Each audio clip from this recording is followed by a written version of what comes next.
let's do a little bit of review.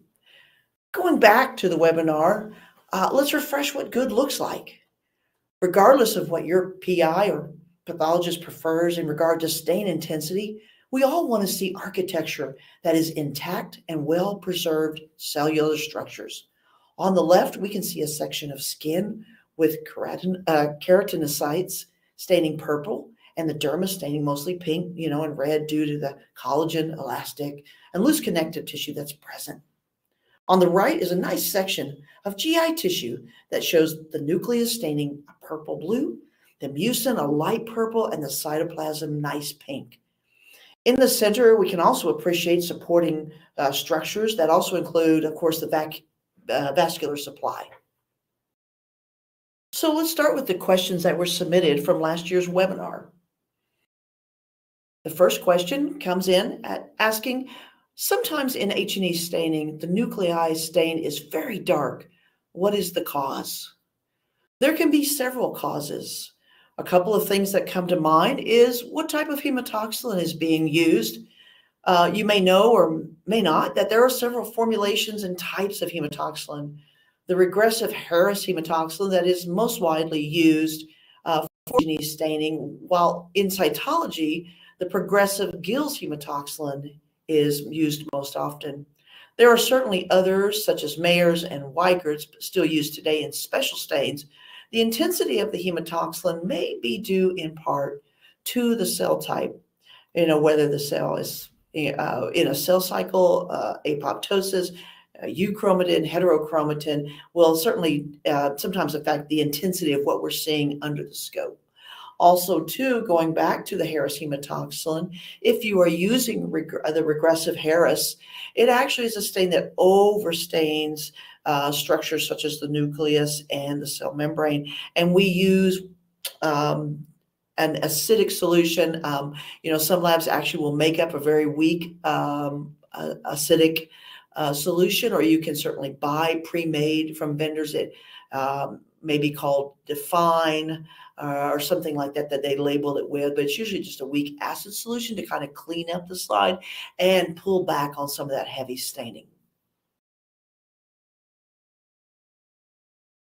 Next question. We are always getting understained hematoxylin in histopathology staining.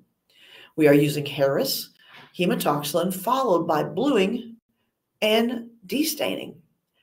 Can any steps of tissue processing result in this problem, though eosin staining and tissue morphology are fine? There's several things, of course, that come to mind. First thing in the question I did notice is that they're using Harris hematoxylin followed by bluing and destaining, and I was curious. I'm hoping that they're doing the destaining first because Harris is a regressive stain, and then following that with the bluing. So I'm not sure if they meant to put those in the opposite order, but just checking. Some of the things that can cause understaining, of course, is how long has the tissue been in formalin. Tissue that's been in formalin for longer than a couple of weeks, I think we don't realize that formalin actually continues to fix tissue even after we're done with it, whether you're in a clinical or research setting. So with that being said, if it's in there for weeks, you're continually making those covalent bonds, building those methylene bridges. And so even though we are accustomed to using antigen retrieval when we're doing IHC to open sites back up, if you leave tissue in formalin for extended periods of time, weeks or months, then you can actually tie up those sites beyond what AR can actually retrieve. So that might be some of the cause. If it hasn't been in a really long time, then you might be able to antigen retrieve the tissue and pop those sites back open for H&E staining. I had done that in previous when we had autopsy tissue that was maybe sitting in formalin for longer than what clinical specimens do. And then, is the hematoxylin old? Is it expired? How long is your slide sitting in the hematoxylin? From vendor to vendor, there are definitely different formulations, and so the times may vary a little bit. Also, too, if you're, you may purchase it commercially, but if you're making it in-house, which I'm not sure if I know of anybody that's doing that very often, it's quite laborious. It does have to, especially with Harris, you make up the Harris, and then you have to let it actually ripen before it's actually ready to use. Moving on to the next question. How can I overcome zonal fixation? Great question. With large specimens or even with hollow type specimens that like a gallbladder or maybe a kidney, uteri is a very common bladder that are considered kind of hollow organs. The thing I would certainly respond with is prep, prep, prep. Large hollow organs need to be opened and prepped. Large solid organs like liver need to be prepped by trying to keep some orientation and making anywhere from 1 centimeter to 1.5 centimeters full thickness cuts through without actually detaching those sections, so that formalin can get access and start building those, making those covalent bonds, building those methylene bridges to fix tissue to preserve not only architecture, but certainly structures. And then we'll talk a little bit about molecular impact. One of the things that might help, especially if you have the facility and accommodations to do this, is if you have containers that can accommodate these type of specimens, any kind of stir bar at the bottom of a container help to move that formalin around certainly helps too. Just a little trick that we used to use. Speaking of perfusion, please, someone asked, can you explain what it is? In histology, it's the mechanical, of course, technique in moving fluid into cavities and channels of tissue that we incur. It's more than just letting it sit in the formalin and let passive diffusion happen, right? We're actually going to move it in. This is kind of maybe an archaic example, actually a mechanical pump that's going to move that fluid through organs and vessels that's needed maybe for those type of studies. We don't normally do a lot of perfusion where I come from in the clinical world, but I know in research it is very common. So yeah, it is really a great procedure in preserving delicate structures that need to be examined. Great question to follow up with that is what can cause perfusion artifacts? When you look at this image on the right, you can see I've got two images here. The one on the left is, you can see the architecture is just almost near perfect. You see on the right some disruption, and that is where the fluid that is being moved into this organ to preserve, it's being too much pressure and too much volume maybe that it disrupts some of the fine, delicate structures that we see in lung.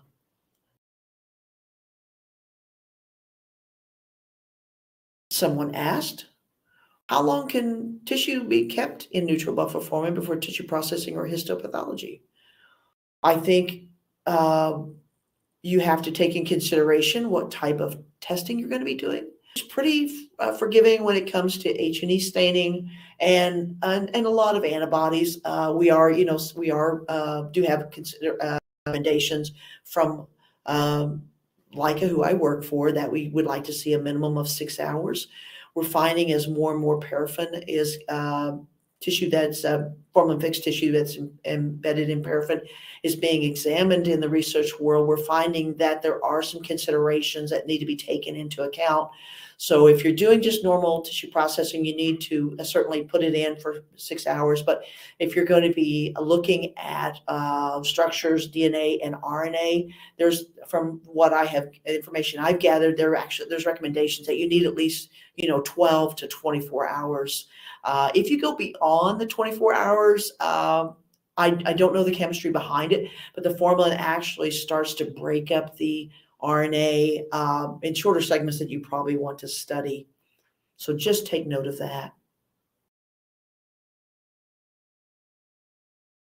Next question is, if we can fix a tissue for 24 hours, how long after that can the tissue tissue could be in the 70% ethanol or in PBS?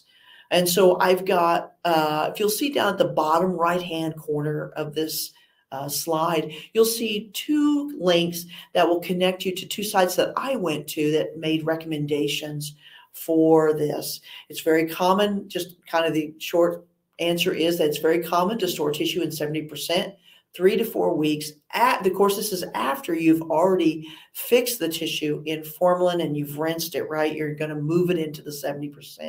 If you need PBS, use cold PBS only for 2 to 3 days. Next question. How do I prevent ice crystals? Obviously, the person that is asking this question is coming from a laboratory that I think would probably be using, number one, fresh tissue, and would be using some type of cryostat. So if you are actually getting fresh tissue from your necropsy, I would think you're going to transfer it. Try not to transfer it in a jar that is full of saline, because that tissue is going to absorb some of that saline and make it very wet. You're trying to freeze tissue, number one, without a lot of water in it, and you want to freeze it quickly to keep the rapid the crystal formation from happening. So if you do get a sample, and maybe it was in saline, pat it dry if you can before freezing it. If you have liquid nitrogen, it's really great, but a lot of labs may not be able to have that on site. So just taking note of not to have it in a container full, soaked in saline, or at least pat it dry before you freeze it. And that should help once you get it mounted and ready to go. Why does my paraffin sometimes crumble when I'm cutting? Well, the first thing I would think about is the quality of paraffin that you're using. There's so many different types out there from so many vendors. So it could be just a formulation that doesn't fit for the laboratory work you're doing. Is it crumbling within the tissue sample? I'd kind of like to know some of, knowing where the crumbling is happening would kind of help us determine if it's crumbling right after you embed it and you're cutting, or are you using freeze spray and maybe overusing it where it creates the cracks in the paraffin in the tissue. That could certainly be a reason. And for labs that can't use the freeze spray or don't purchase freeze spray, they find a workaround by putting the blocks in a freezer for a short time, but then forget about it. And of course, by the time they pull it out, there's a lot of cracks in the paraffin. So I hope that helps.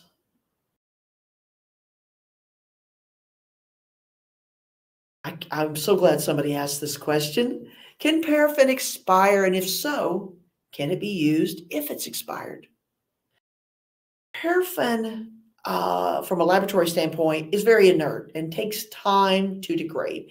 So paraffin, there's actually formulations in there that we introduce plastics and other chemicals to keep it stable.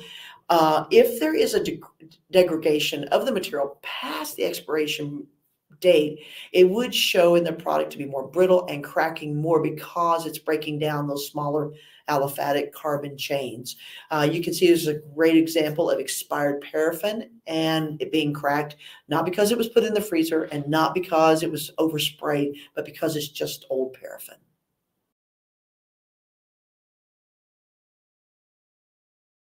Another great question. Can the crush artifact come from a tech pressing down on tissue too hard with forceps during embedding? Yes, absolutely. Tissues like maybe uterus or liver are a little bit more, resistant to that pushing down, because you do need to put some pressure on the section because you want to capture the entire section, right? You don't want one side lifting up or curling around. And so a lot of times people will buy what we call tampers to make sure everything is pushed down on the same plane, especially if it's small. It's really critical because, you put in a piece of tissue, you want to see that whole piece make it to the slide. And so, yes, nuclear streaming is probably going to be absent because that seems to be a pre-analytical impact or a technique. Sometimes when people are handling fresh tissue, they can crush it in an area and cause, nuclear streaming. So you probably won't see it after processing. It's usually with the embedding, like this image on the left is kind of a good example of sometimes somebody pushing down too hard with forceps and just making an indentation. So it can happen. Next question. I'm currently struggling to slice in the microtome. My tissue gets folded and with holes, which results in terrible staining. Would you happen to have tips for better slicing? Thank you. You're welcome. I hope I can offer you a few answers or at least tips or maybe things to consider that would help you resolve this issue. And then I can say you're welcome, maybe. There may be more than just one issue going on here. One thing I do want to mention throughout this presentation, maybe more than once, is that we have 17 application specialists that just support core histology across the United States. We also have application specialists in Canada. I don't know the number of people they have up there, but you're always encouraged to reach out to your application people if your instrument is under warranty or under a service contract, because that service for you, for us to come in and troubleshoot if it's related to your tissue processor or your stainer, even your microtome, we offer those services. So you can call us and set up an appointment that we can come in and maybe, sometimes on-site is very valuable on determining the root cause of a problem and finding resolution with, talking to the staff that's there on site. One of the things I want to offer too is the suboptimal staining due to folds or holes, or is it the morphology is suboptimal? I wasn't sure exactly where this was coming from. When we look at tissue that has holes, when you're cutting at the microtome, it's usually a processing issue. So I would want to look, maybe number one, I'd want to look at your tissue size and the protocol you're using.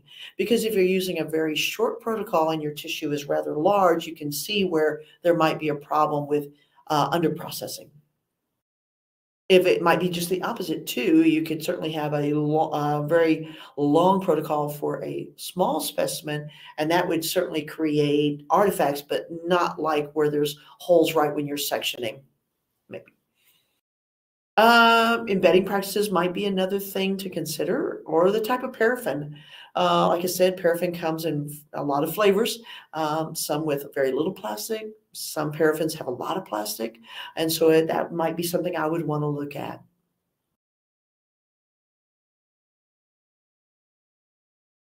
Next question. What do you exactly mean by chatter when cutting? Well, chatter can have certainly more than one root cause, and is the most common artifact that we see for overprocessed tissue. Also for tissue that's tends to be dry anyway, like liver is probably the first thing that comes to mind for me. And if you're cutting really fast, because it has a tendency to already be an organ that's a little on the dry side, and you're over processing it on top of that, I can see where chatter would have a tendency to occur. But chatter is a common term used in histology. You're going to have these elongated, you can see the image here, you're going to have elongated, thin and thick areas that run parallel to the knife blade, or may even fragment within the section. Dense or calcified tissue structures are also prone to these thick and thin. It's just the nature of it's very difficult to perfectly process structures like bone or dense cartilaginous tissue. And so I think the tip I would have there is, even though you've processed this tissue as best as you can, I think making sure you're not cutting too fast to create that chatter would help. Of course, uterus is also a very dense, kind of a drier organ that we see can see a lot of chatter with, and also blood. Bone marrows, clots, and placentas always create havoc in the histology lab when it comes to these type of specimens. And even though we can have an optimal processing protocol, you may have to actually maybe have a little water on top of your ice so that you could soak it a little bit, and then take your time in cutting a nice section right off, maybe just maybe one or two sections in, because usually that first section off the block is going to be a little wet. And so maybe the next one, take that and it should be a lot better. How should I approach fixing chatter on glass slides? Well, even after, 42 years of histology experience, I don't know that I know of a way to reverse this artifact, even if you were able to get the section back off the slide, which is difficult to do in itself. So my only answer for this slide would be just to recut it.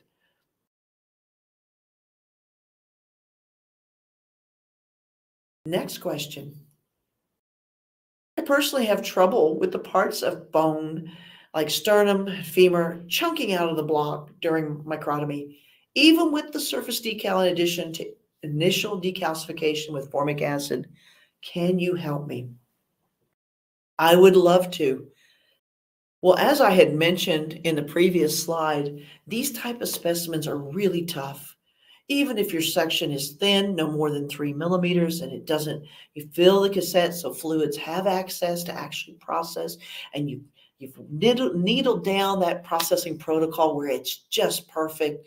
It still seems that sometimes there's going to be areas where most of it's decal, but one area is not, or it's tissue that you didn't expect to have, calcifications in. So the only thing I would want to look at is what's the type of tissue and why, maybe understand why the under decalcification occurred. With bone marrow specimens, we have to decal those, but we have to take in consideration that we just can't use again, decals come in very different flavors. There's formic acid, right? Hydrochloric, there's blends, and there's EDTA, right? So you have to think about, if I'm doing a femur, I might be able just to use formic acid. If I'm doing bone marrow and I'm really concerned about the hemopoietic structures in that sample, I may want to take the EDTA approach. It does take a longer time, but it's better. It's more controlled, and it's not as harsh, especially when you're going to be doing IHC. So just think about that, especially kappa lambda. Kappa lambda is very sensitive to acids, and so you really want to use the EDTA. So taking those things into consideration. Maybe you didn't decal long enough, and certainly that resolves a lot of microtomy issues. You can actually, at the microtomy station, surface decal. Maybe you thought you had it decal like you needed to. You get it on the microtome, and you're just having problems like you see in this picture here where there's, open spots. You can see that it's obviously a decal problem, and you can actually just lay that block on maybe a 4x4, a piece of gauze that's been soaked with your decal solution, and just do a surface decal. Make sure you rinse all that decal off before you put it on your metallic microtome so it doesn't degrade anything, and then just take right off the top, right? I hope that helps. Moving on to the next question. What would be an effective way to decalcify arteries? Great question. Again, formic acid is the most popular in the laboratories I've worked in. There are ones that are certainly a little bit more harsh, like hydrochloric. And I'll just list EDTA as, another decal, but it certainly takes a long time. It's usually used for bone marrows, and usually with arteries, you're not going to be doing a whole, I don't know that there's a lot of cellular structure that would be as sensitive as bone marrows, but you could certainly use the EDTA. That was an easy one. Moving on to the next question.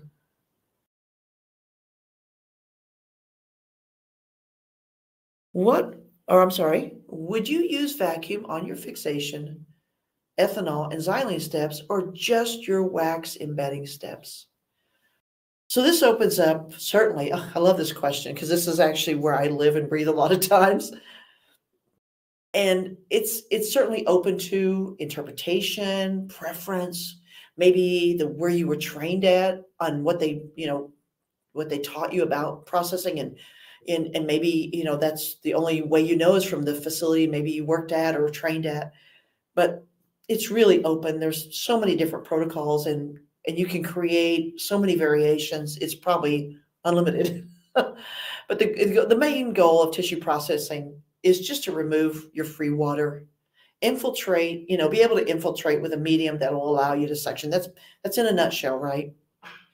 Protocols, vary, and they need to be customized actually for the tissue that's being processed.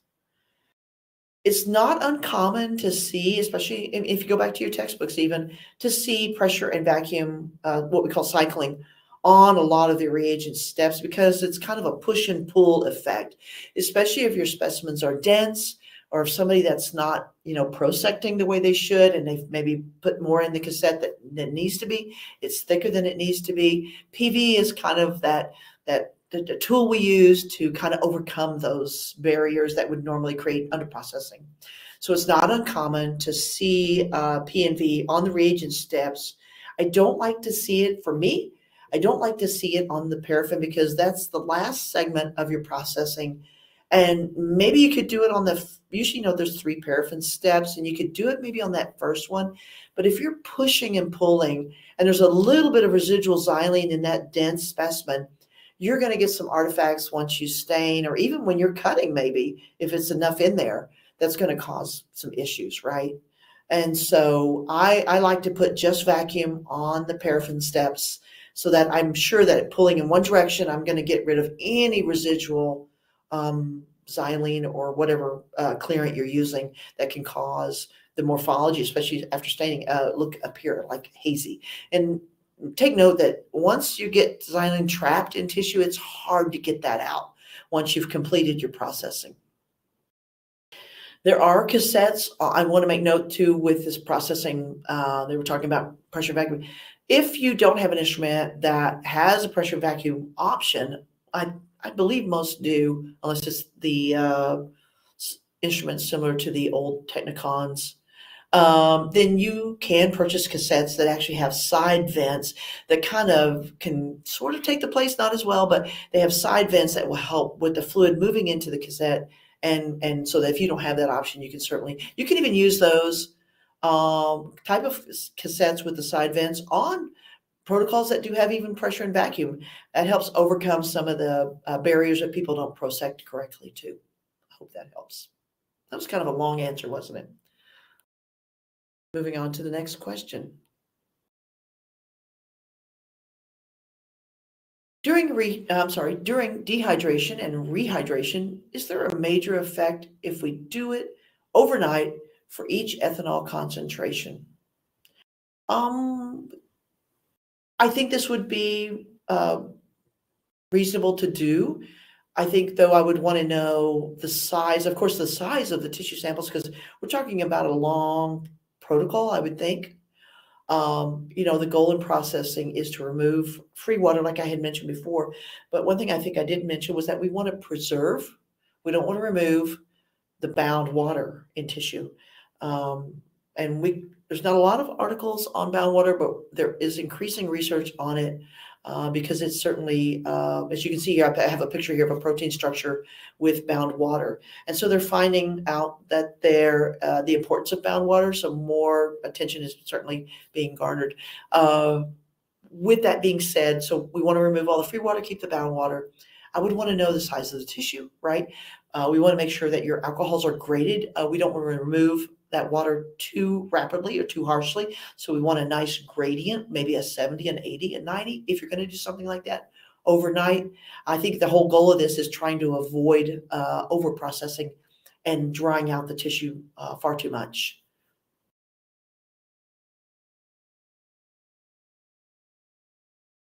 What is the best practice to reprocess a specimen?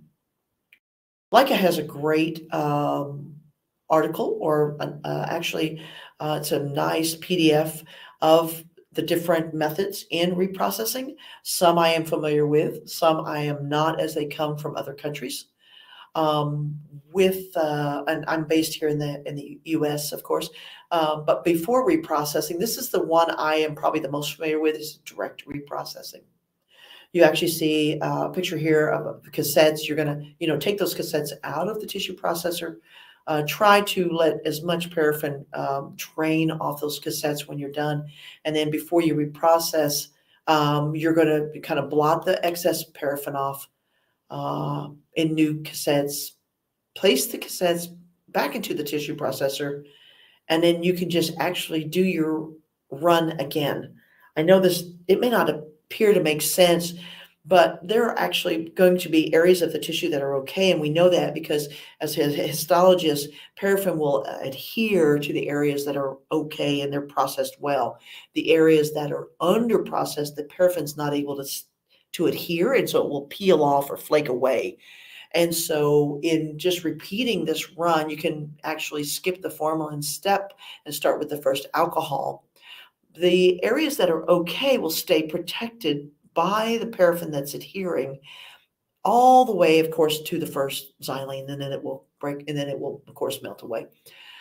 that allows for the tissue that's under processed to be exposed to those reagents and get the correct processing that it needs. So I prefer this method. I like this method, and it's actually listed in the PDF, and we've provided the link down here at the bottom right-hand corner. So I hope that helps. What is the single most important step to ensure optimal tissue processing occurs within the chosen platform every time? I think when you look at what your focus of your studies are, your targets that you're going to be staining, whether it's IHC-ish, I think you have to think about not just pre-analytical variables, but also the time to fixation. So we use these acronyms now because pre-analytics is becoming a really big focus and conversation pieces in pathology. And we use the acronyms PAV for pre-analytical variables and TTF for time to fixation. We also have to take in consideration ischemia time. That's right. Time that the organ or whatever you're targeting to pull from your host or animal, or is the time you ligate to the time it reaches formalin. That ischemic time can actually have an impact on some of the areas of focus you might be studying. I know that if it's not, of course, we know if it's not preserved appropriately, we can't fix it. We can't undo it. No modifications can actually help restore that epitope, that target, whether they're even lineal or conformational epitopes. I'm not aware of a way to recover those. And so ischemic time, using the right protocol with processing, but I think certainly pre-analytical. How long is the specimen out? I know that from some of the articles I've read that just within the first 30 minutes, when ischemia begins, you're already starting to have an effect on signaling proteins that deal with phosphorylation, right? Within an hour of that specimen reaching formalin, I had read an article where you can lose, a lot of mitotic figures. And so I think a lot of it up front is thinking about those pre-analytical variables, but then also too, after you're sure that you've done the best in getting that to fixation and making sure it's going to be a minimum of 6 hours. If you're looking at RNA studies, certainly 12 to 24, but not going over that, then you've covered your bases there. And then customizing the protocol for the type of tissue and the size of tissue that you're going to be processing is key to having great results.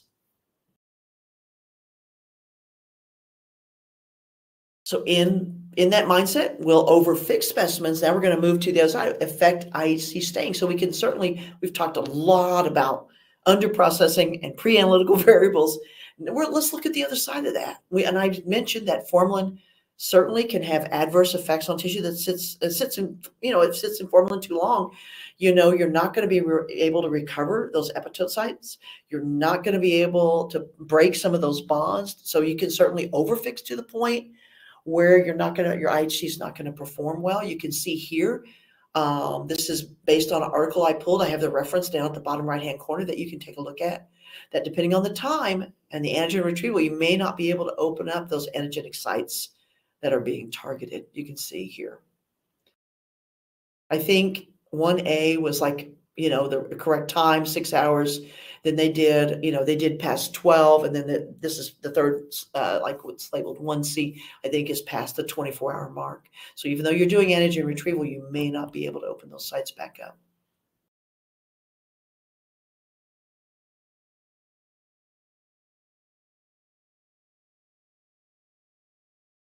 That concludes all the questions we wanted to come back and try to answer. Please visit us at the Leica Biosystems Life Science portal.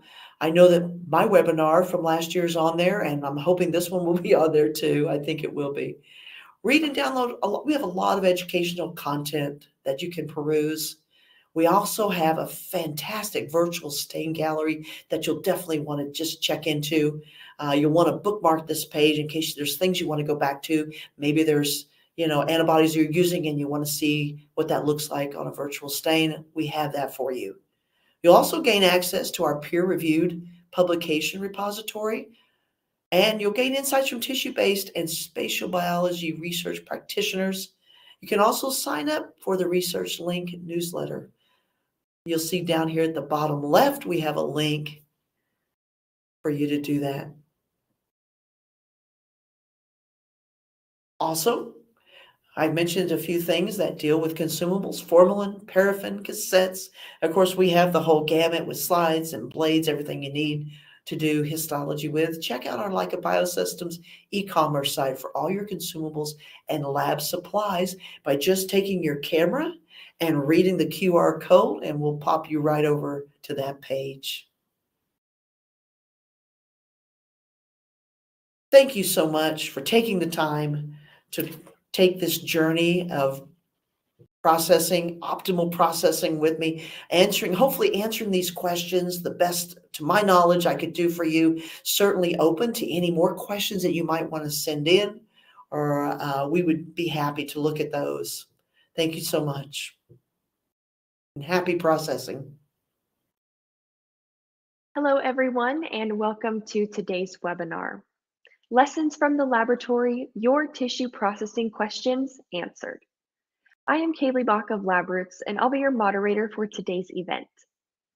Today's educational web seminar is presented by Labroots and brought to you by Leica Biosystems. To learn more, please visit leicabiosystems.com. We encourage you to participate today by submitting any questions you may have during the presentation. To do so, simply type them into the Ask a Question box and click Submit. We'll answer as many questions as we have time for at the end of the presentation. You may also submit any technical issues here as well if you have trouble seeing or hearing the presentation. And with that, I'd like to now welcome our speaker, Robin Fitzl, Senior Field Application Specialist at Leica Biosystems. Robin, you may now begin your presentation. Thank you, Kaylee, for that warm introduction, and thanks to all of you that have taken the time out to be a part of this webinar. Today's webinar about tissue processing artifacts is entitled Lessons from the Laboratory, Your Tissue Processing Questions Answered. The objectives today at the conclusion of this session will include the 3 conditions as to why pre-analytic conditions impact downstream results, identify the 3 critical steps to ensure optimal tissue processing, and discuss the effects of over and under fixation on downstream results. Today's presentation is a continuation of last year's webinar that was hugely successful, thanks to many of you that attended. We had so many questions to follow up on, and we could not wait to have this session to do just that.